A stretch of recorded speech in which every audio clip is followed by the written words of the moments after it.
Hey everyone, welcome back to my channel. আজকের রেসিপিতে আমি তৈরি করে দেখাবো বাটা মাছের ঝাল।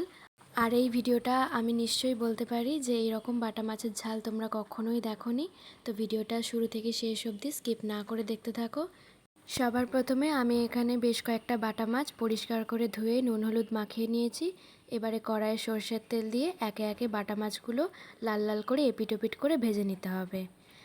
আর এই রেসিপিটা কিন্তু খুব টেস্টিও হবে, তো তোমরা একবার ট্রাই করে অবশ্যই দেখবে।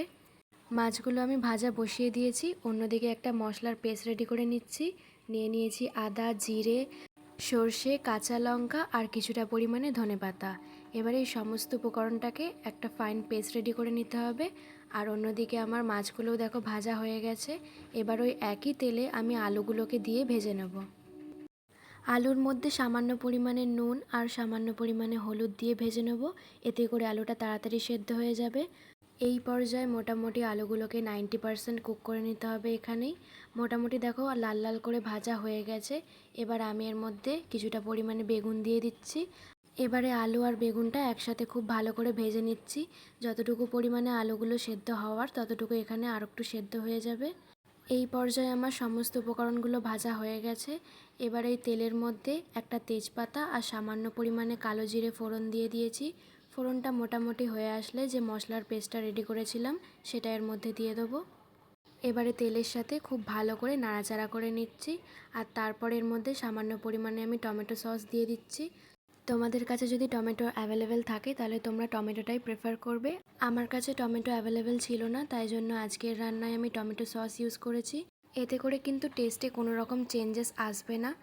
এরপরে আমি এর মধ্যে সামান্য পরিমাণে নুন আর হলুদ দিয়ে মশলাটাকে খুব ভালো করে কষিয়ে নেব। যেহেতু সর্ষে দেওয়া তাই খুব একটা বেশি কষালে কিন্তু হবে না। আমি এখানে সামান্য পরিমাণে জল অ্যাড করে দিয়েছি, এতে করে যাতে নিচের কড়াইয়ে লেগে না যায় মশলাটা। এবারে খুব ভালো করে নাড়াচাড়া করে নিয়ে সামান্য পরিমাণে যখন তেলটা ছাড়তে স্টার্ট করে দেবে তখন আগে থাকতে ভেজে রাখা আলু আর বেগুনটা এর মধ্যে দিয়ে খুব ভালো করে কষিয়ে নিতে হবে। খুব একটা বেশি নয়, সামান্য পরিমাণে একটু কষিয়ে নিলেই হবে, এতে করে মশলাটা ভালো করে আলু আর বেগুনের মধ্যে ঢুকে যাবে। এরপর পরিমাণ মতন জল অ্যাড করে দিতে হবে। এখানে তোমরা ঝোলের পরিমাণটা নিজেদের মতন করে দিতে পারো। আমি এখানে আমার পছন্দ মতন ঝোল রেখেছি। এবারে সমস্ত উপকরণগুলো ঝোলের সাথে নাড়াচাড়া করে দিয়ে এটা ফোটানোর জন্য রেখে দেবো। যখন ঝোলটা প্রায় ফুটে আসবে আমরা এর মধ্যে মাছগুলোকে একে একে দিয়ে দেবো। এবারে মাছগুলো ঝোলের মধ্যে খুব ভালো করে ডুবিয়ে দিচ্ছি। এবারে ঝোলের সাথে মাছগুলোকে খুব ভালো করে ফুটিয়ে নিতে হবে। মোটামুটি মাছগুলোর সাথে যখন ঝোলটা খুব ভালো করে ফুটে যাবে এবারে আমি ওপর থেকে দিয়ে দেবো ধনেপাতা, দিয়ে সামান্য পরিমাণে আর একটু ফুটিয়ে নেব।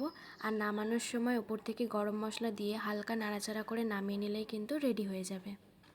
আজকের এই মাছের রেসিপিটা তোমাদের কাছে কেমন লেগেছে আমাকে কিন্তু কমেন্ট বক্সে অবশ্যই জানাবে। ভিডিওটি ভালো লেগে থাকলে চ্যানেলটিকে সাবস্ক্রাইব করবেন আর পাশে থাকা বেল আইকনটাকেও অবশ্যই ক্লিক করে দেবেন, এতে করে আমার নতুন ভিডিওগুলো সরাসরি তোমাদের কাছে পৌঁছে যাবে। আর তার সাথে সাথে একটা লাইক আর শেয়ার অবশ্যই করে দেবেন। আজকের জন্য এইটুকুই, দেখা হচ্ছে নেক্সট ভিডিওতে।